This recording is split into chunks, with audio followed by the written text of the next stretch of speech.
Oke, jadi sampai ke minggu keempat kita membahas mengenai bagaimana apa yang sorry saya lupa. Minggu keempat kita bahas apa ya?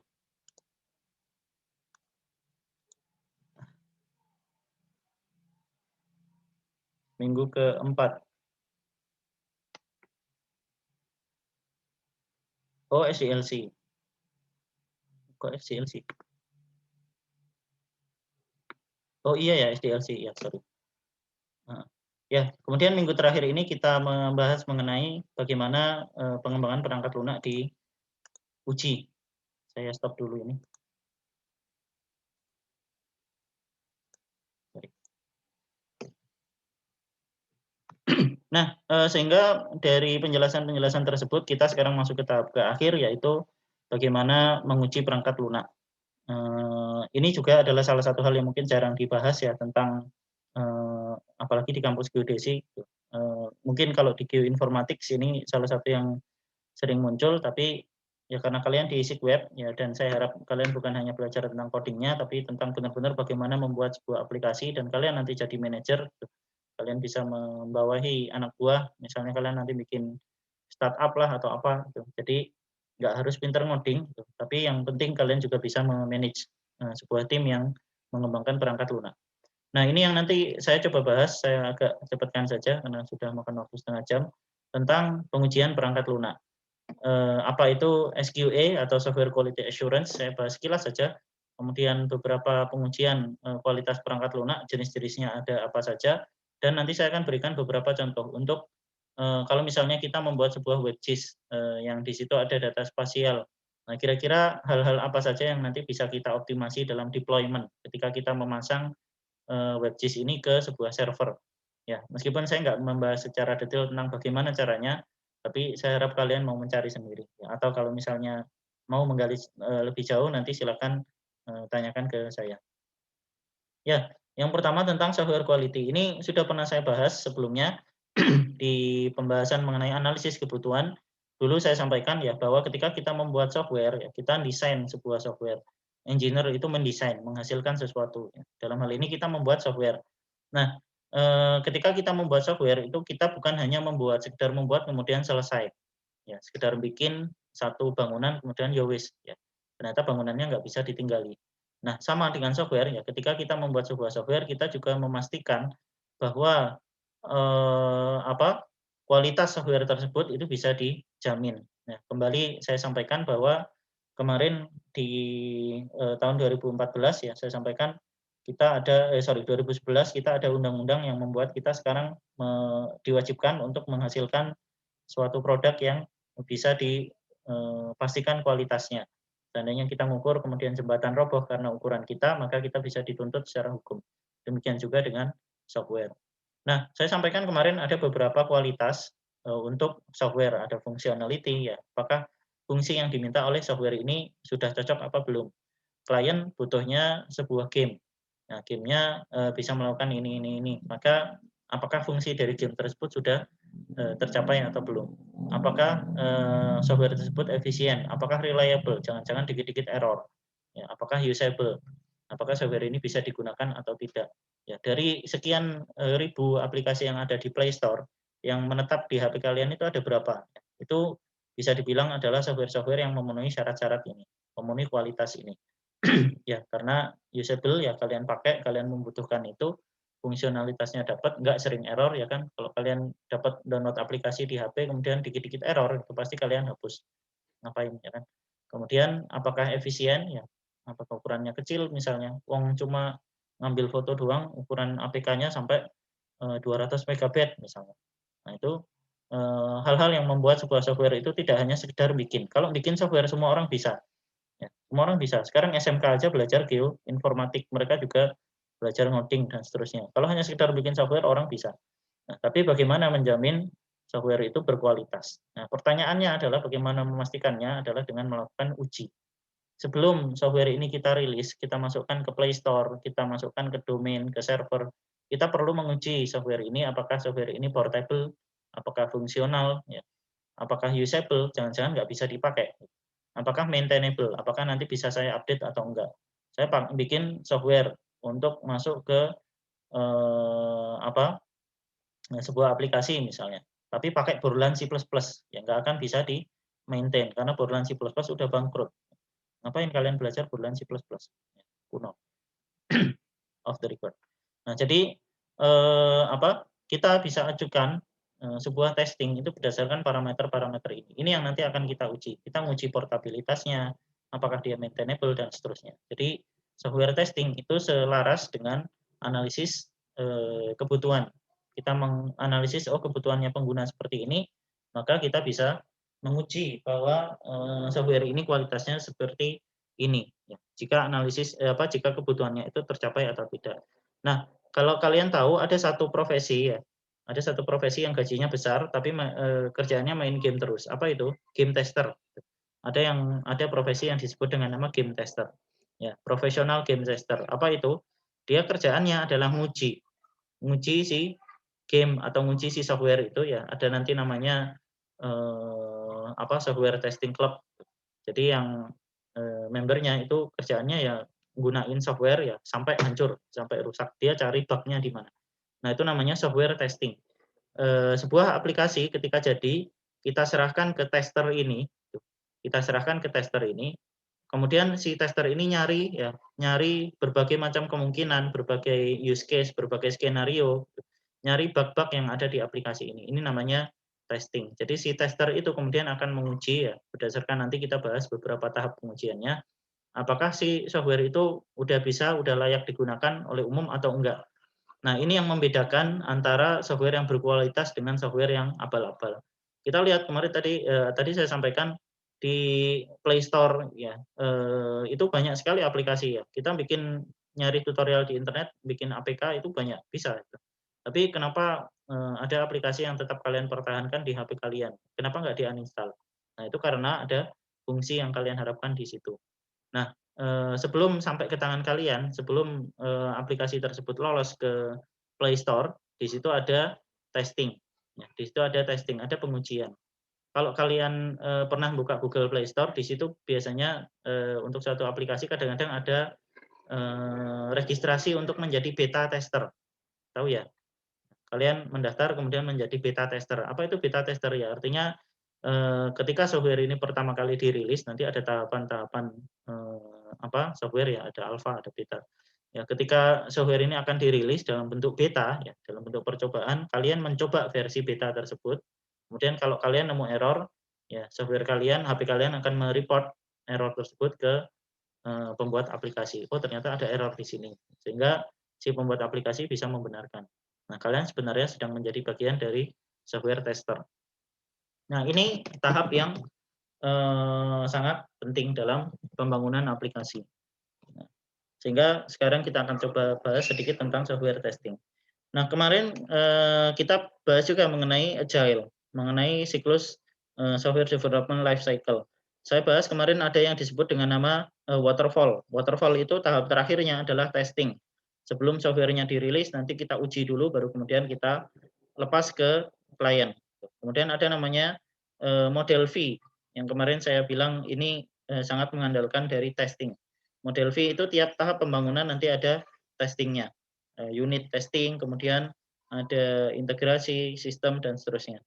Dan ada juga yang agile, di sini ada salah satu tahap testing. Mana? Oh ini, quality assurance. Ya, kita uji aplikasi yang sudah dibangun untuk tiap sprint, untuk tiap tahap sprint ya, tiap fitur yang kita uji itu kita tes. Apakah kualitasnya sesuai atau tidak. Ya, jika tidak lolos, maka kita masukkan lagi ke dalam brainstorming, design, development, dan seterusnya. Ya, baru setelah semuanya lolos, kita deploy. Kita pasang aplikasi tersebut sehingga bisa digunakan oleh user. Nah, terkait dengan requirement analysis, kemarin kita bahas mengenai ini, ada yang disebut dengan nama functional requirement dan ada yang disebut dengan nama non-functional requirement. Ya, NFR ini yang terkait dengan parameter-parameter yang ada di ISO tadi, saya sebutkan ISO, selain functionality. Nah, functionality itu masuk ke sini. Ya. Ya, fungsinya apakah nama fungsi, ya, mengenai melihat area dan seterusnya. Kalau yang di program saya tadi yang di GeoKKP berarti nama fungsi functional requirement adalah yang tadi, yang 27 fitur itu. Nah, ini adalah requirement analysis dan kemudian ini adalah testingnya. Jadi, tiap analisis yang ada di situ kemudian akan kita uji, kita tes, apakah fungsinya sudah sesuai, ya, apakah, aplikasi tersebut memberikan kemampuan kepada pengguna untuk misalnya melihat data ini, ya, melihat, layer ini dan seterusnya. Apakah nanti ternyata di klik ini muncul error. Nah, itu namanya functional testing. Ya, kalau non functional testing nanti di sini masuk beberapa aspek yang di software quality tadi yang tidak masuk ke functionality. Contohnya apa? Security, keamanan, ya. Kemudian performance, ya. Apakah softwarenya lemot banget ketika dibuka? Wah, ini lemot, gitu. Kemudian load testing, kalau yang buka 5.000 orang, jangan-jangan aplikasinya nggak kuat, jebol servernya. Nah, kemudian stress testing, kalau misalnya ini dipakai untuk dijalankan terus-menerus selama 24 jam, kira-kira bisa nggak aplikasinya jalan atau enggak, dan seterusnya. Jadi, testing itu menyeluruh terkait dengan fungsi dan terkait dengan bagaimana performa atau robustness ya dari aplikasi yang kita bikin. Nah, jenis software testing itu ada 4 secara umum. Ada unit testing, kemudian ada integration testing, ada end-to-end testing atau kita sebut dengan nama system testing, kemudian ada UI testing atau usability testing. Nah, apa maksudnya? Yang pertama kita lihat yang warnanya ini. Unit testing itu adalah menguji dari modul-modul, ya, modul bagian kecil dari kode kita.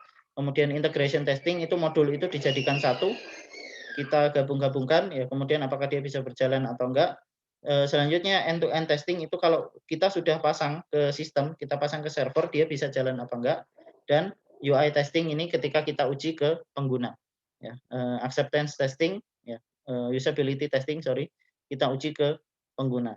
Ya, jadi pengujian ini tiap tahap. Kita berangkat dari bawah, dari unit testing sampai ke UI testing dan nanti diakhiri dengan UAT, user acceptance testing, atau yang tadi saya sebut beta, ya, beta testing. Ini namanya kalau kalian sering dengar versi beta, nah itu adalah versi yang sedang dalam tahap pengujian user acceptance testing (UAT). Nah, apa maksudnya unit testing, integration testing dan seterusnya? Ini contohnya kemarin kita pakai Django. Ada satu folder yang disebut dengan nama tes kalau kalian masih ingat. Nah, di tes itu kita masukkan skrip-skrip yang menguji untuk tiap modul yang ada di tes tersebut, di program tersebut. Misalnya ini, kita lihat dia mengetes model.py, kemudian dia mengetes resource.py, dia mengetes view.py, ngetes contact list upload. Ya, ini kelas misalnya ya terkait dengan fungsi untuk mengupload kontak list ya, dan seterusnya. Nah, ini adalah unit testing dilakukan pada modul-modul, pada bagian-bagian kecil dari software.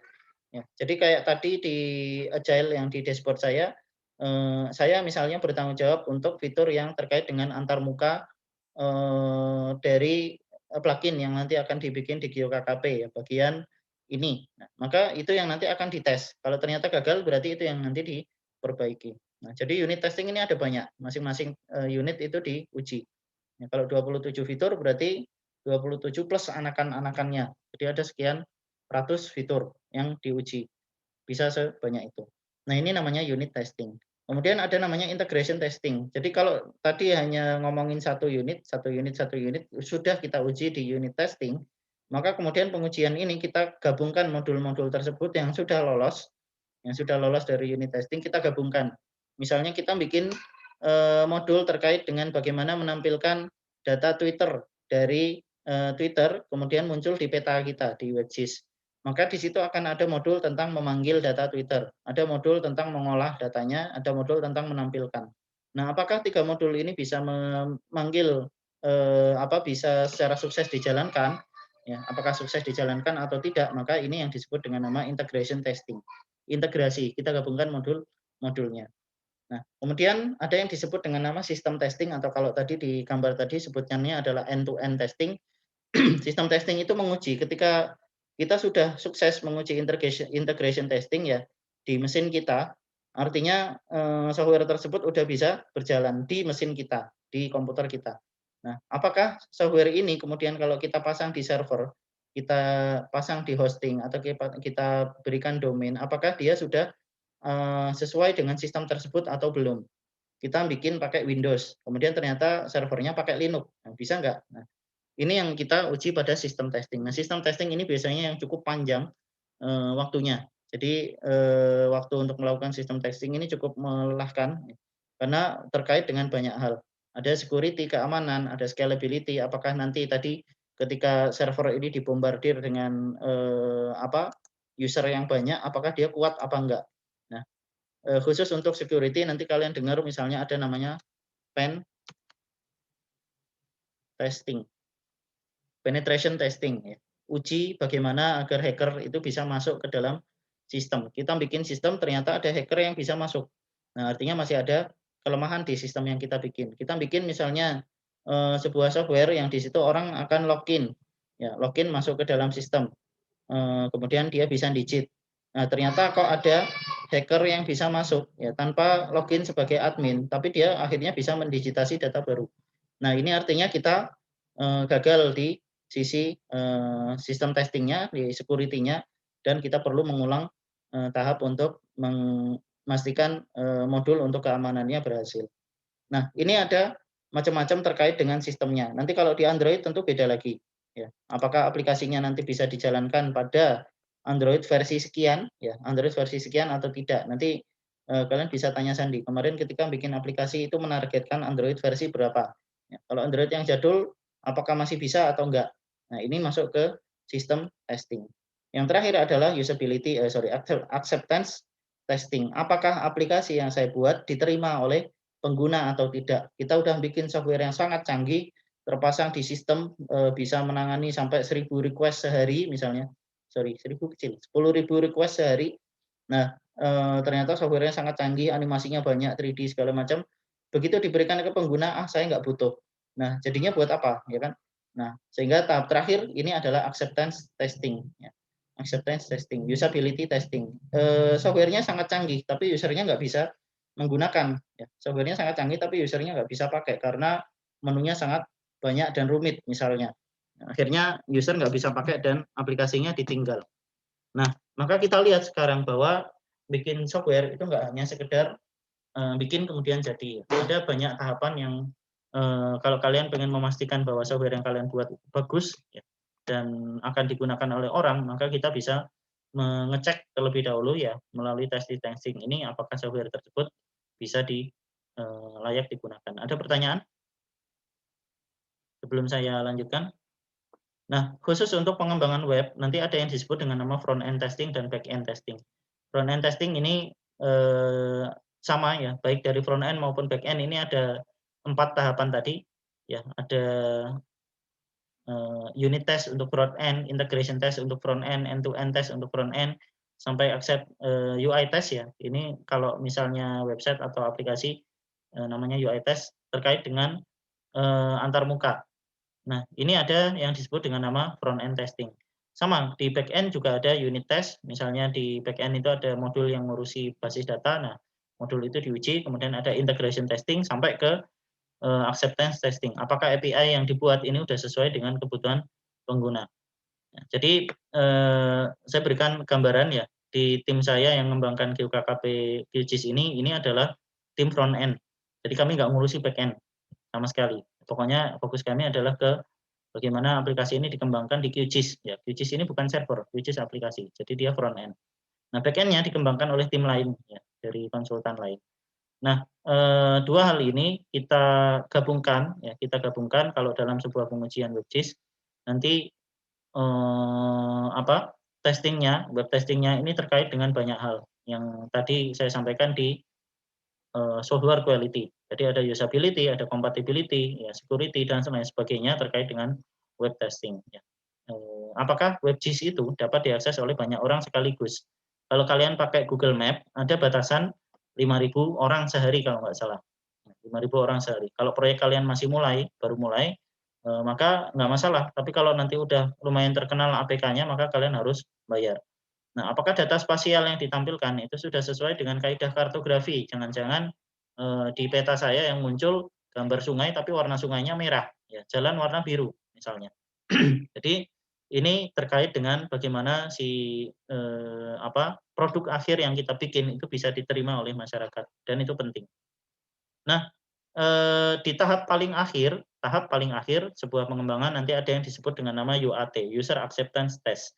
Apakah, produk yang kita desain dari awal, kita buat analisis kebutuhannya, kita rancang sedemikian rupa, itu bisa diterima oleh user atau enggak. Gimana cara nguji UAT-nya? Nah, kita balik ke, user requirement, kebutuhan, si klien yang kita rancang di awal. Kebutuhan klien yang kita rancang dari, requirement analisis di bagian awal.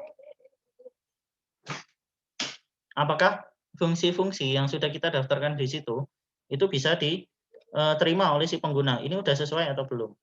Nah, jadi, developer itu seringkali orang teknis, kita nggak paham dengan kebutuhan, ya, kemarin yang saya sampaikan. Kita nggak paham dengan kebutuhan, kita nganggap user itu pokoknya harus pinter, ternyata nggak selalu seperti itu ya, boleh jadi ada yang sudah bapak-bapak, ya mungkin ada yang sudah, sepuh menggunakan aplikasi kita, wah kesulitan, ternyata kita perlu sesuaikan dengan kebutuhan kita. Nah, UAT ini ada beberapa tahapan, saya nggak perlu sampaikan, secara detail ya, ya pokoknya seperti inilah, gitu. Kita lakukan UAT berdasarkan FR, Functional Requirement. Karena, tujuannya adalah apakah, fungsi yang diminta oleh user itu tercapai atau tidak. Nah, ini contohnya, ada yang disebut dengan nama script test. Script test itu apa sih, tujuannya? Misalnya menampilkan halaman luar. Ya, kemudian prosedurnya seperti ini, klik pada menu. Yang diharapkan adalah sistem akan menampilkan halaman pemeriksaan luar. Ini, tes-tes ini, uji-uji ini kita buat sampai ke sekian poin sesuai dengan jumlah functional requirement yang diminta oleh user. Nah, ada skripnya, tujuannya umum, kemudian prosedurnya seperti apa, hasil yang diharapkan seperti apa, kemudian ini kosong. Nah, kosong ini maksudnya adalah nanti ketika ini kita bagikan ke user, user nanti akan mengklik, akan memberikan masukan, ini oke, ini not oke. Ya, penjelasannya bagaimana, ada error, muncul error di sini. Apa maksudnya? Maksudnya adalah, usability testing atau acceptance testing itu menguji apakah si user itu bisa membuka, halaman web kita dengan baik, menyelesaikan informasi yang kita harapkan dia dapat atau enggak. Catat baik-baik bahwa inilah yang nanti akan saya tanyakan seandainya saya menguji kalian dan skripsi kalian tentang Web.js. Apakah sudah dilakukan UAT atau belum? Ya, kalau kalian bikin, skripsi tentang story map, pembuatan story map bla bla bla.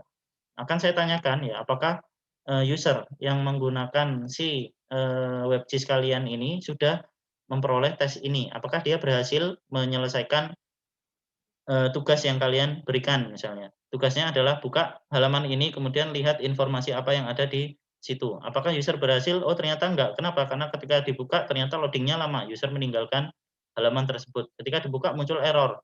Nah, ketika dibuka tombolnya nggak bisa diklik misalnya, atau, dengan jaringan tertentu, ya jaringan internetnya gangguan dikit ternyata dia nggak bisa muncul lagi, ada error yang belum di-manage. Nah, ini adalah yang disebut dengan nama UAT atau usability testing. Ya, uji usabilitas. Apakah sistem tersebut sudah sesuai dengan ekspektasi pengguna atau belum ya, siap-siap.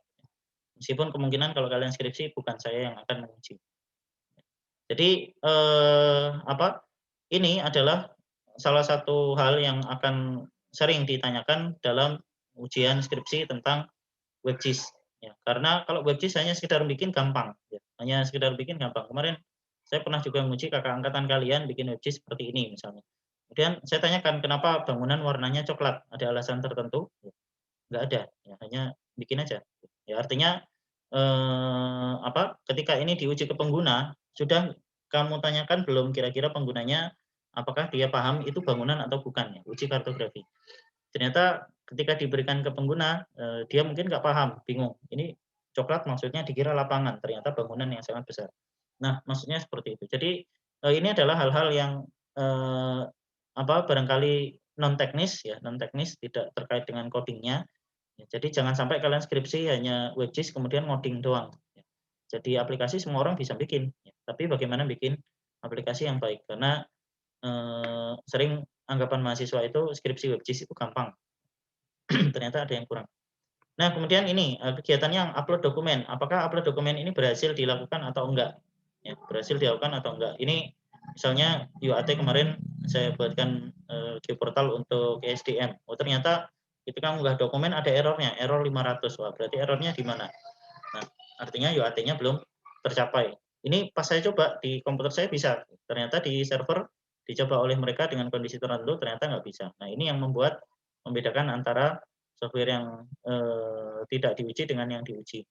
Boleh jadi nanti kalau di apa aplikasi Android misalnya nanti ada review, reviewnya jelek karena muncul bug, padahal di komputer saya nggak masalah. Nah ini contohnya ya, kita bisa format yang macam-macam ya, bisa seperti ini, bisa seperti ini. Yang penting intinya ada kegiatan yang dilakukan oleh user sesuai dengan fungsi yang diminta, kemudian apakah itu berhasil atau enggak. Bisa begini ya, negatif, positif ya hasilnya seperti apa. Install aplikasi dan seterusnya. Ini yang nanti akan saya tanyakan kalau kalian skripsi bikin aplikasi atau bikin sebuah web GIS dan seterusnya. Nah, selain hal-hal tersebut, kalau WebGIS kemarin tadi saya sampaikan juga di sini, di web testing ada macam-macam, termasuk ada namanya performance testing, interface testing. Apakah kalau Bootstrap itu dia bisa dibuka di layar yang kecil atau enggak? Jangan-jangan hanya support di browser, dibuka di HP rusak. Nah, ini interface testing dan seterusnya. Nah, di sini saya berikan beberapa contoh hal-hal yang bisa kalian lakukan untuk menguji dan meningkatkan performa sebuah WebGIS. Nah, ada contoh yang disebut dengan nama Lighthouse. Lighthouse ini ada di Chrome. Jadi begitu kalian udah punya WebGIS, barangkali saya tunjukkan aja. Kita buka sembarang WebGIS seperti ini. Kemudian seperti biasa kalian buka konsol inspect dan di sini ada bagian namanya Lighthouse. Nah, Lighthouse ini akan menguji hal-hal ini, performanya, PWA kemarin kita sampaikan di pengembangan aplikasi mobile, ada yang disebut dengan nama Progressive Web App, ya, sebuah aplikasi yang didesain untuk web tapi bisa mengakses seluruh hardware yang ada di aplikasi mobile sehingga dia hybrid, ya. Cepat bikinnya, tapi bisa punya kemampuan sama seperti software native. Ini PWA namanya. Nah, PWA itu ada standarnya. Lighthouse ini nanti akan menguji apakah website ini sudah sesuai dengan standar PWA atau enggak.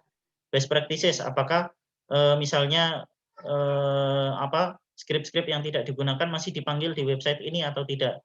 Accessibility, apakah kalau dibuka di HP yang lemot, apakah dia masih bisa atau enggak. SEO, tahu SEO ya? Search Engine Optimization. Apakah halaman ini mudah ditemukan di browser atau enggak. Nah, ini adalah Lighthouse. Kita coba ya generate report, ngasal aja, elok.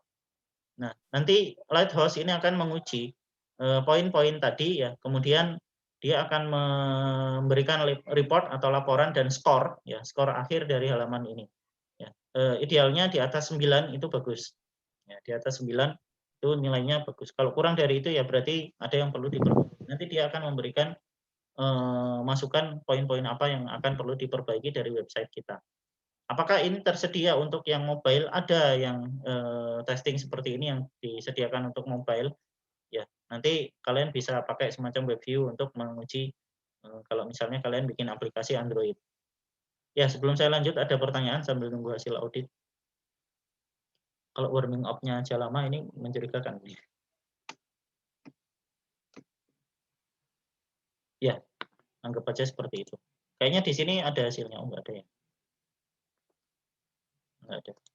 Jadi Chrome itu sudah dilengkapi dengan menu-menu ya untuk menguji sebuah website. Nanti di situ ada throttling namanya. Kalau di sini ada namanya throttling. Throttling itu kalau website kita lemotkan, kita simulasi agar website ini dibuka di daerah dengan sinyal yang lemah. Kira-kira seperti apa hasilnya.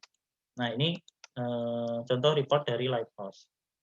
Kemudian ada GTmetrix dan kawan-kawannya. Jadi GTmetrix ini hanya salah satu ya.